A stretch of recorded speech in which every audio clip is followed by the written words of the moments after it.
हर हर महादेव मित्रों। दोस्तों मैं आज आपको 30 अप्रैल और 1 मई का वृषभ राशि का राशिफल बताऊंगा। दोस्तों इन 2 दिनों में 30 अप्रैल और 1 मई को वृषभ राशि वाले जातक के साथ कुछ विशेष प्रकार की घटनाएं हो सकती है। दोस्तों कुछ कोई नई जगह जाना हो सकता है। इस समय विचित्र जगह आपका जाना हो सकता है। कोई ऐसी जगह जाना हो सकता है जहां पर आप गए नहीं हो। आपका माहौल बदल सकता है, आपका परिवेश बदल सकता है। यानी कि कभी कभी विचित्र राज्य में जाना हो जाए, यानी विचित्र जगह जाना हो जाए, विचित्र प्रकार के लोग आपको मिले, तो इस प्रकार का हो सकता है।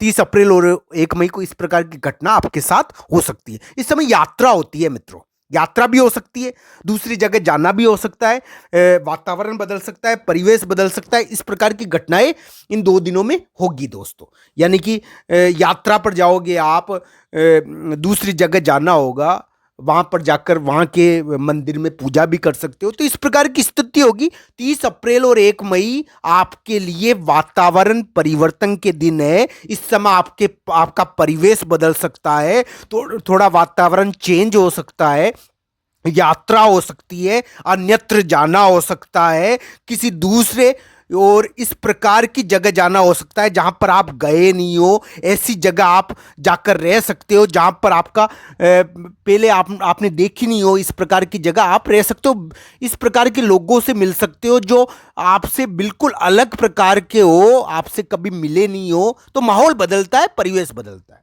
दोस्तों जो दूसरी घटना 30 अप्रैल और 1 मई को घटेगी, दोस्तों ये आपके लिए शुभ है। दूसरी घटना, आपको कोई फोन कर सकता है, आपका पुराना दोस्त, पुराना मित्र, पुराना कोई प्रेम संबंध पुनर्जीवित हो सकता है। मान लो आपकी कोई दोस्त हो जो आपको छोड़कर चली गई हो, तो वापस आपको फोन कर सकती है। तो इस प्रकार पुराना मित्र भी आपको मिल सकता है। मान लो दोस्त हो कोई आपका पुराना जो आपसे बहुत दिनों में मिला नहीं हो, आपसे नाराज हो गया हो, तो 30 अप्रैल और 1 मई को उसका फोन आ सकता है आपके पास, आपसे वापस रिश्ता बनाने की वो कोशिश कर सकता है। तो इस प्रकार की स्थिति 30 अप्रैल और 1 मई को होगी। यानी रिश्तों के हिसाब से ये 2 दिन शुभ है, यानी टूटे हुए रिश्ते वापस बनने की कोशिश होगी। पर दोस्तों इन 2 दिनों में आपको अपने माता पिता का के मामले में थोड़ा ध्यान रखने की जरूरत है। वो आपके ऊपर नाराज भी हो सकते हैं, आपके माता पिता। आप उनके काम के कारण बिजी भी हो सकते हैं, उनके काम के कारण आपको थोड़ा व्यवधान भी फील हो सकता है। तो 30 अप्रैल और 1 मई आपके माता पिता को थोड़ा राजी रखना, वो आपके ऊपर नाराज ना हो, इसका भी ध्यान रखना। और उनके कामों में थोड़े बिजी हो सकते हो आप, इसका ध्यान रखना चाहिए दोस्तों।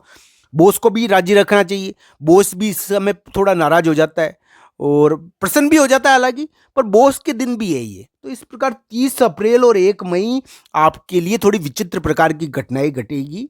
इस समय कोई इस प्रकार का व्यक्ति जो दुष्ट प्रकृति का हो आपके बीच में टांग भी अड़ा सकता है, आपको नसीहत दे सकता है, आपके कार्य में सुधार के लिए आपको फालतू की नसीहत देकर जा सकता है। आपके ऑफिस में चेक करने के लिए आपका अधिकारी भी आ सकता है, बड़ा आदमी भी आ सकता है आपके ऑफिस को चेक करने के लिए। तो इस प्रकार की स्थिति 30 अप्रैल और 1 मई को घटेगी दोस्तों ये 2 दिन आपके लिए कुछ अलग प्रकार का प्रभाव रखते हैं। हम कहते हैं ना दोस्तों, कुछ चीजें विशेष होती है, तो ये विशेष प्रकार की जगह चीजें हैं इन 2 दिनों में। और इन 2 दिनों में आप यात्रा पर भी जा सकते हो, आपका माहौल बदल सकता है, परिवेश बदल सकता है, पुराना मित्र आपको वापस मिल सकता है, पुराना मित्र आपको वापस फोन कर सकता है, कर सकती है।